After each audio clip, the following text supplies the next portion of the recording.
همون 10-12 روز بیشتر براش نزدم. رفت کامل. سلام دوستان، من سینا هستم، دانشجوی دامپزشکی. چند سالیه که آوردن حیوان خونگی و مخصوصا سگ داخل ایران خیلی رایج شده و متاسفانه خیلی قبل اینکه حیوان خونگی بیارن یا سگ بیارن تحقیق نمی‌کنن در مورد این داستان، یا حالا بعضی هم هستن تحقیق میکنن که احتمالا شمایی که روی این ویدیو کلیک کردید جز اون دسته‌ای هستید که تحقیق میکنن راجع به این داستان، وگرنه کلیک نمی‌کردید روی این ویدیو. من گفتم که خوبه بیام یه ویدیو بسازم و داخلش در مورد 5 تا نکته‌ای که شما قبل اینکه سگ بیارید حتما باید بدونید، من بیام در مورد این 5 نکته صحبت کنم باهاتون. یعنی شما قبل اینکه سگ بیارید حتما باید این 5 مورد رو بدونید و بهشون فکر کنید. همینجوری عشقی بالا نشید برید سگ بیارید که فردا هم خودتون عذاب بکشید، همون سگ بدبختی که آوردید. ولی نکته‌ای که شما قبل اینکه سگ بیارید باید بدونید مسئولیت نگهداری از سگ. یعنی چی؟ سگ‌ها مسئولیت نگهداری خیلی زیادی دارن. یعنی چی مسئولیت نگهداری خیلی زیادی دارن؟ الان بهتون میگم یعنی چی. من اومدم این مسئولیت ها رو توی 4 دسته بندی کردم که دونه دونه حالا بهتون میگم، در موردشون توضیح میدم. اولین نکته اینه که سگ‌ها نیاز به آموزش دارن. سگ‌ها آموزش پذیر هستند.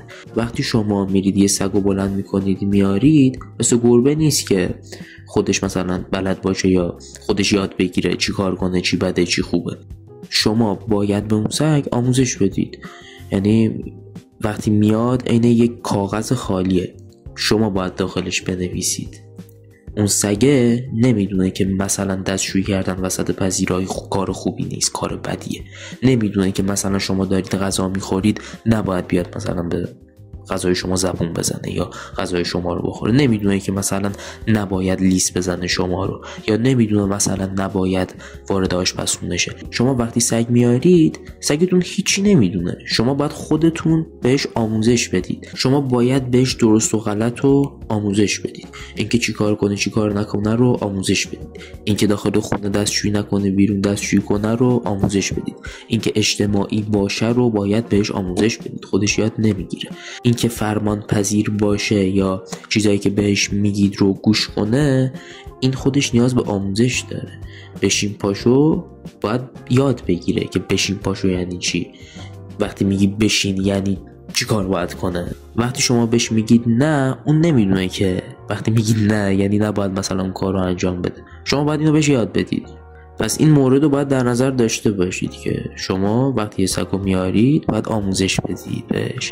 و یه بحث دیگه هم که هست، اگه آموزش دهی درست صورت نگیره اون سگ میتونه روی شما آلفا شه، یعنی دیگه به حرف شما گوش نده، فکر کنه رئیس خودشه و هر کاری دوست داره انجام بده و اون موقع است که دهنتون سرویس میشه. دومین موردی که باید در نظر بگیرید هزینه های نگهداری از سگه. باید مطمئن باشید قبل اینکه سگ میارید میتونید از پس هزینه هاش بر بیایید. هزینه هاش میشن چیا؟ میشن خورد و خوراکش، واکسناش، اصلاح مو مثلا نیاز داشته باشه، اصلاح ناخن نیاز داشته باشه، کیسه مقعدی، تخلیه کیسه مقعدی نیاز داشته باشه، عقیم سازی نیاز داره، هزینه های درمان دامپزشکی بجز حالا این هزینه های روتینی که بهتون گفتم، واکسن و عقیم سازی و اینا. ممکنه مسموم بشه، نیاز به دکتر داره. یعنی هزینه های نگهداری از سگ بالا. شما قبل اینکه سگ بیارید باید حتما مطمئن باشید که میتونید این هزینه ها رو پرداخت کنید. با توجه به اون نژادی که شما میارید یا اون لایف استایل و سبک زندگی که داره خیلی متفاوته دیگه، مخصوصا داخل سگ ها، چون ما سگ از 2 کیلو داریم تا سگ مثلا 80-90 کیلویی. خیلی متغیرن دیگه. عادتا خورد و خوراکی که اون سگ مثلا 70 کیلویی 60 کیلویی داره اون سگ 2 کیلویی نداره عادتا، و اینو باید حالا در نظر داشته باشید.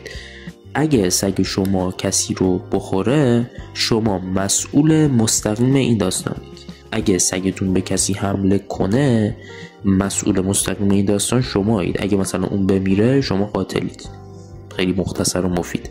شما وقتی سگ میارید باید وقت و انرژی زیادی بذارید. حداقل 2-3 بار در روز باید ببریدش بیرون که دستشویی کنه. اگه هم بیرون نمیبرید که دستشویی کنه، داخل دستشویی میکنه، خب اون باید هی پد و اینا رو مثلا عوض کنید یا دستشویی و اینا رو بردارید و این خودش وقت و انرژی میخواد. آموزش دادن سگ ها وقت و انرژی میخواد. همه سگ ها باید هر روز برن پیاده روی. حتی کوچکترین نژاد سگ هم دیگه حداقل نیم ساعت در روز رو باید پیاده روی داشته باشه. و اینا باید در نظر داشته باشید که اگه وقت یا انرژی نگهداری از سگون ندارید بهتره که سگ نیارید. دومین نکته‌ای که قبل از اینکه سگ بیارید حتما باید بهش توجه کنید انتخاب درست نژاد سگه. شما با توجه به اون انتظاری که از اون سگ دارید، به اون کاربردی که میخواید براتون داشته باشه، با توجه به اون باید نژاد سگتون انتخاب کنید. با توجه به لایف استایل خودتون یا حالا اون صاحب سگ باید نژاد سگتون رو انتخاب کنید.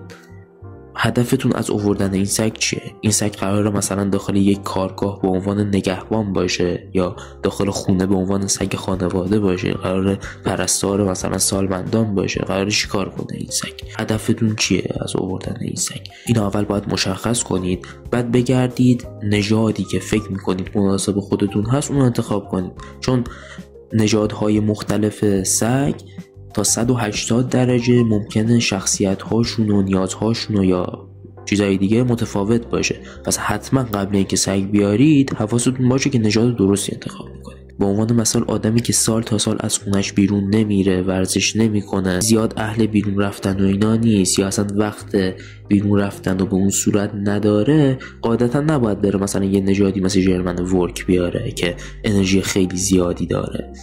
مثلا یه نژادی مثل همین ژرمن ورکی که گفتم روزی 2 ساعت باید بره بدوه. حواستون باشه. مثلا طرف میگه بذار من برم یه مثلا پیتبول بیارم، یه ژرمن مثلا بیارم، یه ژرمن حرفه‌ای بیارم، کار در بیاد. خب این باید قبل اینکه بیاریش فکر کنی میتونی ازش نگهداری کنی یا نمیتونی نگهداری کنی. میتونی روزی 2 ساعت ببریش بیرون، ورزش کنی باش، بدوه، فعالیت کنه، انرژیش تخلیه شه یا نمیتونی. اینا رو مثلا باید در نظر بگیری که هم خودتون اذیت نشید همون سگی که میارید. سومین نکته‌ای که باید بهش توجه داشته باشید اینه که سگ‌ها اسباب بازی نیستن، احساسات دارن، موجود زندن. این مدلی نباشه که مثلا تولد دوستمه، بچم دوست داره، برام مثلا براش یه سگ بردارم بیارم. این سگ بدبختی که میارید میفهمه شما مثلا طول از 2 ماه است میاریدش، بعد مثلا 1 سال هم نگهداری میکنید ازش، بعد خسته میشید واگذارش میکنید. خب این کار درست نیست. قبل اینکه بیارید قشنگ تحقیق کنید در موردش، ببینید چه نیازهایی داره، چه دردسرهایی داره، چه خوبی‌هایی داره، چه بدی‌هایی داره، بعد برید بیارید. نژادم باید البته درست انتخاب کنید، ولی کلاً این قضیه رو در نظر داشته باشید. بازی نکنید با این بدبختا. 4مین نکته‌ای که شما قبل از سگ آوردن باید در نظر داشته باشید اینه که شما وقتی سگ میارید آزادی‌های فردی و اجتماعیتون محدود میشه.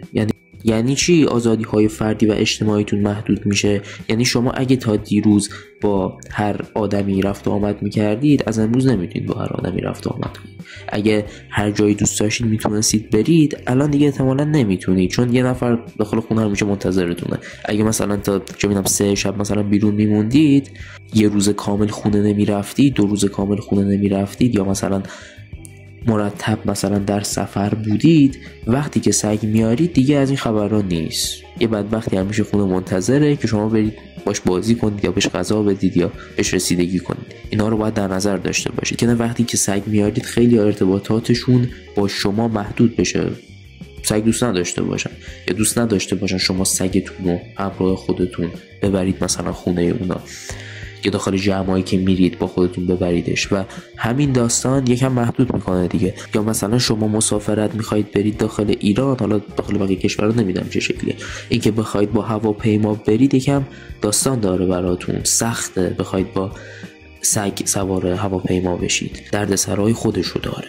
یعنی این باعث میشه که احتمالاً بیشتر سفرهاتون زمینی و با ماشین باشه، یا مثلا هر هتلی قبول نمیکنه که شما با سگ یا گربه‌تون مثلا برید اونجا. اینا رو باید در نظر داشته باشید. اینا محدودیت هایی هستن که براتون قراره به وجود بیاد. اگه میدونید که نمیتونید تحمل کنید بهتره که سگ نیارید. پنجمین نکته و مهمترین نکته‌ای که باید بهش توجه داشته باشید، وابستگیه که ایجاد میشه بین شما و سگتون که آوردیدش. چون سگ ها بین 10 تا 20 سال عمر میکنن، یعنی قرار 10 تا 20 سال نزدیکترین دوست و همدم زندگی شما باشن و این خودش یکم سخت میکنه دیگه داستانو. وابستگی خیلی زیادی میاره و ممکنه با از دست دادنشون غم خیلی زیادی بهتون تحمیل بشه. پس قبل اینکه سگ بیارید باید توجه داشته باشید به این داستان. اینا شدن 5 تا نکته‌ای که شما قبل اینکه سگ بیارید حتما باید بهشون فکر کنید، سبک سنگین کنید، بعد حالا تصمیم بگیرید که میخواید سگ به سرپرستی بگیرید یا نمیخواید به سرپرستی بگیرید. اگه سوالی چیزی داشتید حتما این زیر برام کامنت کنید. اگه از این ویدیو خوشتون اومده میتونید لایک کنید یا برای دوستاتون بفرستید اگه میدونید که نیاز این ویدیو رو ببینن. خیلی ممنون که تا آخر ویدیو همراه من بودید.